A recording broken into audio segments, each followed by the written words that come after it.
Hello everyone. सो ये वाले lecture में हम डिस्कस करने वाले ईएसआर के ऊपर। तो ईएसआर का वर्ड तो तुम्हें सुना ही होगा कि मतलब सीबीसी ब्लड ग्रुप टेस्ट करवाते हैं, ब्लड टेस्ट हम करवाते हैं, उसमें लिखा होगा कि ईएसआर का मतलब होता है इरिथ्रोसाइट सेडिमेंटेशन रेट। तो हम ये ईएसआर क्या होता है और ये क्यों होता है और ये कौन से कंडीशन में इंक्रीज होता है और कौन से कंडीशन में डिक्रीज होता है और इसके physiological effect and pathological effect हम देखने वाले हैं। ओके, और इसके नॉर्मल वैल्यूज भी देखेंगे। तो ईएसआर इरिथ्रोसाइट सेडिमेंटेशन रेट, तो नाम से पता चल रहा है कि कुछ आरबीसी के साथ रिलेटेड है। और इरिथ्रोसाइट सेडिमेंटेशन तो तुमने पता ही होगा कि बचपन से पढ़ते आए। सेडिमेंटेशन क्या होता है कि पानी के अंदर मिट्टी डाल दिया तो कुछ कुछ देर तक उधर साइड पर रखेंगे तो वो मिट्टी जो है नीचे आके सेडिमेंट हो जाएगा, मतलब फॉल होकर नीचे सेटल हो जाएगा, तो सब बोलते हैं सेडिमेंट। तो इरिथ्रोसाइट सेडिमेंटेशन रेट, जो इरिथ्रोसाइट क्यों सेडिमेंट होगा, okay, what is the reason for that sedimentation of the erythrocytes. तो वो और इसका रेट भी है, कुछ पर्टिकुलर स्पीड भी है। तो मतलब पर्टिकुलर स्पीड में इरिथ्रोसाइट जो है वो सेटल होते हैं, मतलब एक आरबीसी की प्रॉपर्टी है। तो RBC have the RBC have the property of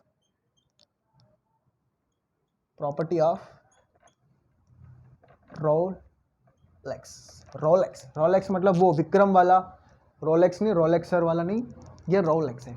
तो मतलब पाइलिंग ऑन वन एक दूसरे के ऊपर, मतलब जैसे एक के ऊपर कॉइन रखते जाते हैं ना, वैसे अपने आरबीसीज भी एक के ऊपर एक रोलेक्स फॉर्म में बनते जाते हैं ऐसे। आरबीसी का स्ट्रक्चर क्या है? Biconcave structure. इस तरह आरबीसी जो है एक के ऊपर सेडिमेंट होता जाता है और एक नॉर्मल कंडीशन है, ये आरबीसी की प्रॉपर्टी है। बट कुछ फिजियोलॉजिकल या कुछ पैथोलॉजिकल कंडीशन के वजह से ये सेडिमेंटेशन रेट जो है वो इंक्रीज हो जाता है। तो इससे क्या होता है, ईएसआर रेट पता करने से हमें बॉडी का अंदर का जो पैथोलॉजिकल कंडीशन को हमको डायग्नोस करने के लिए हेल्प करेगा ये ईएसआर रेट। तो हम वही देखने वाले। तो सेडिमेंटेशन रेट का मतलब तो तुम्हें पता चला, और ये रेट का मतलब क्या होता है? स्पीड। और जिस स्पीड में वो सेटल हो रहा है एक के ऊपर एक आरबीसी जो सेटल हो रहा है एक के ऊपर एक, उस स्पीड को हम बोलेंगे erythrocyte sedimentation rate. The rate at which the RBC fall, the rate at which the RBCs fall मतलब sediment is called ESR, erythrocyte sedimentation rate। ये होगा, आई होप तुम्हें ये चीज समझ आ गया हो कि इरिथ्रोसाइट सेडिमेंटेशन रेट। और ये इरिथ्रोसाइट सेडिमेंटेशन रेट होता क्यों है, इसके पीछे का रीजन ये है कि आरबीसी का स्ट्रक्चर क्या है? बाइकॉनकेव स्ट्रक्चर होता है आरबीसी का। ओके, और ये बाइकॉनकेव स्ट्रक्चर का अपने खुद के फायदे हैं। ओके, बाइकॉनकेव स्ट्रक्चर के अपने खुद के फायदे हैं, मतलब बाइकॉनकेव होने के फायदे हैं। जैसे कि बाइकॉनकेव स्ट्रक्चर आरबीसी का होता है तो इससे फायदे क्या होता है कि वो कोई भी छोटे छोटे कैपिलरीज के अंदर से वो स्क्वीज करते हुए निकल सकता है, मतलब अपने आप को सेटल करके उस छोटे छोटे कैपिलरीज के अंदर से वो निकल सकता है। बट आरबीसी का जब एज इंक्रीज हो जाता है ना, तो उसका जो स्ट्रक्चर जो है वो मतलब क्या होता है, फ्लेक्सिबल हो जाता है। तो फ्लेक्सिबल हो जाता है मतलब ज़्यादा फ्लेक्सिबल नहीं रहता, उसका साइज जो है वो ओल्ड हो जाता है आरबीसी स्ट्रक्चर। तो जब वो माइन्यूट से माइन्यूट कैपिलरी के थ्रू निकलता है तब वो डिस्ट्रक्ट हो जाता है, मतलब आरबीसी टूट जाता है, हीमोलाइसिस होता है। ओके, तो आरबीसी का बाइकॉनकेव और एक इसका फायदा क्या है? बाइकॉनकेव होने की वजह से क्या होता है कि इसको ज्यादा स्पेस मिलता है। इसको क्या ऐसा इसको क्या ज्यादा स्पेस मिलता है, ताकि ज़्यादा ऑक्सीजन एंड CO2 ट्रांसपोर्ट कर सके, मतलब एक्सचेंज ऑफ गैसेस करने के लिए बाइकॉनकेव स्ट्रक्चर जो है हेल्प करता है। तो ये दो फायदे हुए। तो ये बाइकॉनकेव स्ट्रक्चर होने की वजह से क्या होता है कि ये एक दूसरे के ऊपर आरबीसी जो है सेडिमेंट होता जाता है। तो ये उसका रीज़न है। ओके, और इसके नॉर्मल वैल्यू और ईएसआर फाइंड करने के लिए हमारे पास टू मेथड मेजर करने के। एक तो विंट्रोब मेथड और दूसरा वेस्टरग्रीन मेथड। दो मेथड है और इस दो मेथड के अपने अपने अलग अलग वैल्यू है। ओके, इसमें मेल का अलग है, फीमेल का अलग है। और एक पॉइंट, ये जो ESR वैल्यू जो होता है ना, वो नेचुरली फीमेल्स में ज़्यादा होता है। ESR रेट, जो सेडिमेंटेशन होता है ना, एक दूसरे के ऊपर RBC सेडिमेंट होता है, वो फीमेल्स में ज़्यादा देखने को मिलता है as compare to males. Okay, तो विंट्रॉप मेथड का इसका नॉर्मल वैल्यू क्या है? 0.09 mm पर हार, एंड फीमेल में 0 to 20 mm पर हार। ओके, एंड मेल्स में और ये वेस्टर्जन मेथड में 3 to 5 mm पर हार, एंड फीमेल्स में 5 to 12 mm पर हार। मतलब बहुत डिफरेंस है मेल्स और फीमेल्स में, इसीलिए मैंने बोला कि फीमेल्स में as compare to males ESR rate जो है ज़्यादा होता है। तो ये हुआ नॉर्मल, दो मेथड से हम कंपेयर करते हैं। तो तुम रिपोर्ट में देखोगे तो ये दो वैल्यू से ही कुछ, मतलब उन लोगों ने जो मेथड से ESR को फाइंड किया वो मेथड के वैल्यू तुम्हें वहाँ रिप्रेजेंट करेंगे, तो उससे तुम कंपेयर कर सकते हो ESR। ओके, तो हम अब आगे देखते हैं ESR हमें किस तरह हेल्प करता है डायग्नोज करने के लिए, डिजीज़ को डायग्नोज करने के लिए किस तरह हेल्प करता है। ओके, तो सबसे पहले हम फिजियोलॉजिकल कंडीशन देखते हैं। फिजियोलॉजिकली ये ESR कैसे अल्टर होता है, इंक्रीज कैसे होता है, कौन से कंडीशन में ये ESR जो है इंक्रीज होता है, वो हम देखेंगे अभी। तो सबसे पहले फिजियोलॉजिकली प्रेगनेंसी के टाइम पे जब वुमन प्रेग्नेंट होती है, ड्यूरिंग प्रेगनेंसी, फिजियोलॉजिकल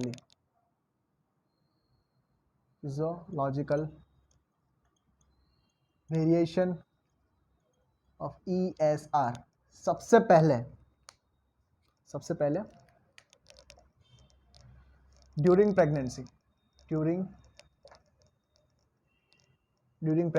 ESR का वैल्यू जो है वो ड्रास्टिकली इंक्रीज हो जाता है। ESR इंक्रीज हो जाता है just because of increased plasma fibrinogen. ये फिब्रिनोजन का और RBC के ESR के साथ एक रिलेशन है। जो RBCs होते हैं ना, RBCs के सेल मेम्ब्रेन है वो नेगेटिवली चार्ज होते हैं। तो जितने भी RBCs है वो एक दूसरे के साथ रिपेल करते हैं, मतलब रिपेल हो रहे तो वो रिपेल हो रहे, इसका मतलब वो सेडिमेंट नहीं होंगे। जब अपनी बॉडी में प्लाज्मा फिब्रिनोजन की वैल्यू इंक्रीज हो जाती है, मतलब जो अमाउंट है प्लाज्मा फिब्रिनोजन नॉर्मल से इंक्रीज हो जाता है, तब ESR सेडिमेंटेशन, जब समझ रहे हो, जब फिब्रिनोजन की वैल्यू कब इंक्रीज होता है? तब तुमको कोई चोट लगी हो, कोई इंटरनल ब्लीडिंग हो रहा है, तो इंटरनल कुछ क्लॉटिंग हो रहा है, क्लॉटिंग होगा तभी तो फिब्रिनोजन यूज होगा, ऑब्वियसली बात है। तो इंटरनल कुछ प्रॉब्लम चल रहा है जहां फिब्रिनोजन यूज हो रहा है, उस कारण के वजह से ESR इंक्रीज हो रहा है। ओके, तो हमें पता चल जाएगा, जब रिपोर्ट में हमें पता चलेगा कि ESR का वैल्यू इंक्रीज हुआ है, तो हमको डायग्नोस करने के लिए एक रास्ता मिल जाता है। समझ रहे हो? तो फिब्रिनोजन का और ESR का एक रिलेशन है, वही है जब नॉर्मली तो RBC एक दूसरे के साथ रिपेल करते हैं, क्योंकि नेगेटिवली चार्जेड दोनों रिपेल ही करेंगे ऑब्वियसली। जब प्लाज्मा इंक्रीज हो जाता है, प्लाज्मा फिब्रिनोजन इंक्रीज हो जाता है ब्लड के अंदर, तब जो रिपेलिंग पावर जो है नेगेटिव चार्ज वो खत्म हो जाता है। तो वहाँ रिपेलिंग पावर खत्म हो जाता है तो फिब्रिनोजन इंक्रीज हो जाता है, तो वो सेडिमेंटेशन वाला प्रोसेस जो है ना वो इंक्रीज हो जाता है, तो ESR का वैल्यू इंक्रीज हो जाता है। इस तरह फिब्रिनोजन और ESR का रिलेशन होता है। ओके, तो प्रेगनेंसी के टाइम पर फिब्रिनोजन की वैल्यू इंक्रीज हो जाती है और इसी के वजह से ESR भी हमने को देखने को मिलता है। And second point, during menstrual bleeding, menstruation के टाइम पर भी ESR जो है वो इंक्रीज्ड दिखता है। ओके, तो तुम चेक करोगे कि वो वुमेन जो पेशेंट आई है वो प्रेग्नेंट है या मेंस्ट्रुएशन में है, इस कंडीशन भी अल्टर करता है ESR वैल्यू को। Okay, and third one is ESR is more in parturition period. तो पार्चुरेशन पीरियड चलता है, पार्चुरेशन पीरियड में भी ESR जो है वो इंक्रीज्ड नजर आता है। एंड नॉर्मली मैंने बताया था कि normally females have more ESR value, ESR value females में ज्यादा होता है। ओके, एज नॉर्मली ऐसा होता है। Okay, and the last, ESR is normally high in newborn and infants. ESR जो है, ESR की वैल्यू इंक्रीज्ड रहती है इन्फेंट्स एंड न्यूबॉर्न्स में, जो ESR वैल्यू है वो इंक्रीज नज़र आती है। तो ये थे कुछ फिजियोलॉजिकल कंडीशंस जिस कंडीशंस में ESR की वैल्यू जो है इंक्रीज हो जाती है। ओके, तो इसके बाद हम देखते हैं पैथोलॉजिकल वेरिएशन, जो अपने को बहुत इंपॉर्टेंट है, उसी के लिए ही तो ये वीडियो बना है। Okay, pathological variations of ESR value.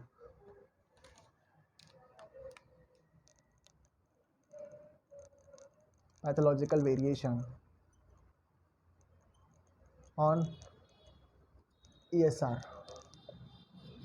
Okay, तो सबसे पहले ESR इंक्रीज्ड कंडीशन, किस किस कंडीशन में ESR इंक्रीज्ड देखने को मिलते हैं। रेयर कंडीशन नहीं देखेंगे, रेगुलरली जो जिस कंडीशन में अपने को ESR इंक्रीज देखने को मिलता है वो उस कंडीशन के बारे में बात करते हैं।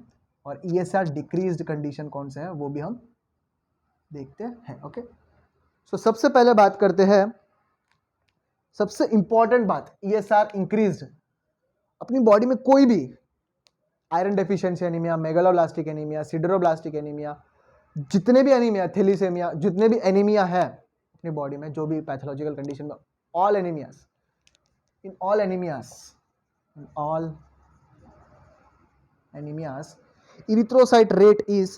erythrocyte sedimentation rate is increased. In all anemia ESR increase रहता है, बट एक्सेप्ट कुछ ऐसे एनीमियास है जिसमें मेम्ब्रेनस प्रॉब्लम होता है, मेम्ब्रेन के ऊपर प्रॉब्लम होता है, जैसे कि hereditary spherocytosis, sickle cell anaemia. ये जो होते हैं ना, पूरे साइज शेप अल्टर्ड रहता है, इनका पूरा शेप आउट होता है। ओके, हेरिडिटरी स्पीरोसाइटोसिस में आरबीसी का स्ट्रक्चर पूरा गोल दिखने को मिलता है, हेरिडिटरी इलिप्टोसाइटोसिस में ओवल शेप दिखता है आरबीसी, और सिकल सेल एनीमिया में सिकल शेप दिखता है। तो ये जो शेप के, अब देख भाई, आरबीसी को बाइकॉनकेव शेप होना था, ऐसा होना था, ये नॉर्मल है। ऐसा होगा तो इसके ऊपर एक आरबीसी डिपोजिट होगा, बट नॉर्मली ऐसा गोल बॉल की तरह दिख रहा है तो वो एक दूसरे के ऊपर सेडिमेंट नहीं हो सकते। ओवल शेप्ड होगा तो इसके ऊपर नहीं हो सकता, ये भी कंडीशन होता। हेरिडिटरी स्पेरोसाइटोसिस में भी नहीं देखने को मिलेगा, except hereditary spherocytosis, hereditary spherocytosis जिसमें गोल हो जाता है, हेरिडिटरी इलिप्टोसाइटोसिस जिसमें ओवल शेप हो जाता है, और सिकल सेल एनीमिया, ये बहुत इंपॉर्टेंट है। इन 3 कंडीशन एक्सेप्शन है जिसमें ESR वैल्यू जो है वो इंक्रीज देखने को मिलता है। ओके, सॉरी, डिक्रीज देखने को मिलता है। जो बाकी जितने भी एनीमिया है, सबसे कॉमन एनीमिया कौन सा? Iron deficiency anaemia and megaloblastic anaemia, जो vitamin B12 and folate deficiency की वजह से होता है। उन कंडीशन में जितने भी एनीमिया है, except hereditary spherocytosis, hereditary elliptocytosis and sickle cell anaemia, इन 3 कंडीशन को छोड़ के जितने भी एनीमिया है, उन कंडीशन में इरिथ्रोसाइट रेट जो है वो इंक्रीज देखने को मिलता है। तो एक डायग्नोसिस पार्ट हो गया, डायग्नोसिस कर सकते हैं। ओके, तो ये वाला एक्सेप्शन है, बहुत important. Okay, and second, tuberculosis में भी, टीबी में भी अपने को ESR जो है इंक्रीज देखने को मिलता है। Acute inflammation like cellulitis, acute inflammation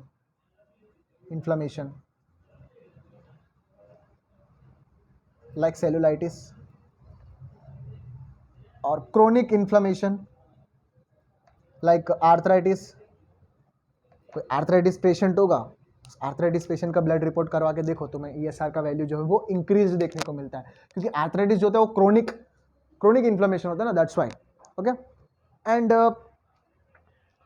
collision disease like SLE and chronic tonsillitis condition में भी ESR जो है, मतलब नॉर्मली इन्फ्लेमेटरी कंडीशन जो होते हैं अपनी बॉडी में, उन कंडीशन में ESR की वैल्यू जो है वो इंक्रीज देखने को मिलता है। तो इंक्रीज जो है एक एबनॉर्मल थिंग है, डिक्रीज भी ऑब्वियसली, बट अपने को ये ज़्यादा इंपॉर्टेंट है, ये वाला एनीमिया वाला पार्ट जो है बहुत इंपॉर्टेंट है।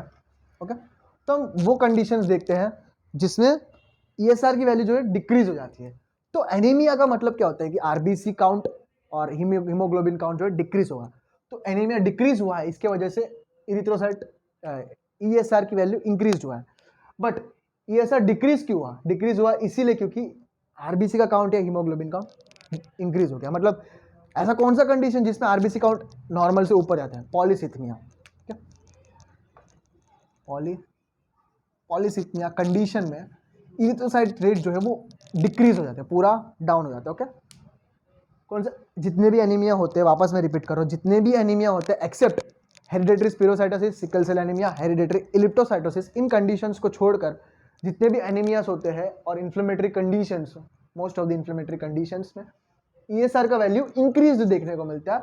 और कुछ ऐसे कंडीशन होते हैं जिसमें आरबीसी का वैल्यू नॉर्मल से ऊपर चला जाता है, उन कंडीशन में ईएसआर की वैल्यू डिक्रीज देखने को मिलता है। और एक और कंडीशन जो तुम गेस कर सकते हो, अपनी बॉडी में जब फिब्रिनोजन की वैल्यू, जब भी मैंने बताया था, प्लाज्मा फिब्रिनोजन की वैल्यू जब इंक्रीज हो जाती है तो वो रिपेलिक कंडीशन ऑफ आरबीसी को वो कम कर देती है। इसकी वजह से ईएसआर की वैल्यू इंक्रीज हो जाती है। जैसे जैसे ही फिब्रिनोजन की वैल्यू इंक्रीज हुई वैसे ईएसआर की वैल्यू भी इंक्रीज हो गई। बट जब कुछ कंडीशंस ऐसे होते हैं जिसमें फिब्रिनोजन जो है कम हो जाता है, जैसे कि हाइपोफिब्रिनोजेनिमिस,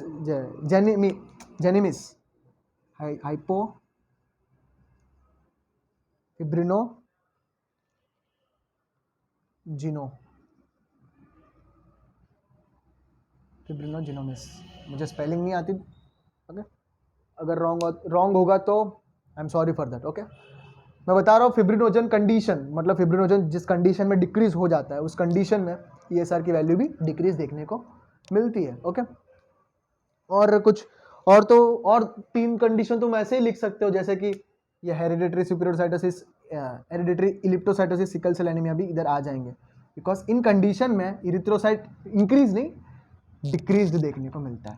सो this is all about the ESR जो इंपॉर्टेंट है। आई होप तुम लोगों को समझ आया होगा। एक और बार रिवाइज कर देता हूँ। बाइकॉन्केव स्ट्रक्चर होने के वजह से ये अपने को इरिथ्रोसाइट सेडिमेंटेशन, एक दूसरे के ऊपर पाइलअप होना कंडीशन अपने को देखने को मिलता है। और ये ईएसआर का वैल्यू अपने को क्लिनिकली इंपॉर्टेंट है, क्योंकि इसके वजह से हम डायग्नोसिस कर सकते हैं बहुत सारे डिजीजेस को, पैथोलॉजिकल कंडीशन को। ओके, मोस्ट इंपॉर्टेंट थिंग ये है कि जितने भी एनीमिक कंडीशन होते हैं उन एनीमिक कंडीशन में आरबीसी का वैल्यू जो है वो इंक्रीज, आरबीसी का वैल्यू एनीमिक कंडीशन में ईएसआर की वैल्यू जो है इंक्रीज देखने को मिलती है। और एक्सेप्ट एनीमिक कंडीशन में जो एक्सेप्ट है hereditary spherocytosis, hereditary elliptocytosis and sickle cell anaemia में ईएसआर की वैल्यू जो है डिक्रीज देखने को मिलता है। और फिजियोलॉजिकली भी मैंने बात की थी, प्रेग्नेंट वुमेन में, मेंस्ट्रुएटिंग वुमेन में, इनबॉर्न्स में और फीमेल्स में, मोस्ट ऑफ द फीमेल्स में, सब में ईएसआर की वैल्यू जो है नॉर्मल से as compare to male increase देखने को मिलता है। So this is all about the ESR. I hope तुम्हें समझ आ गया होगा। Thank you.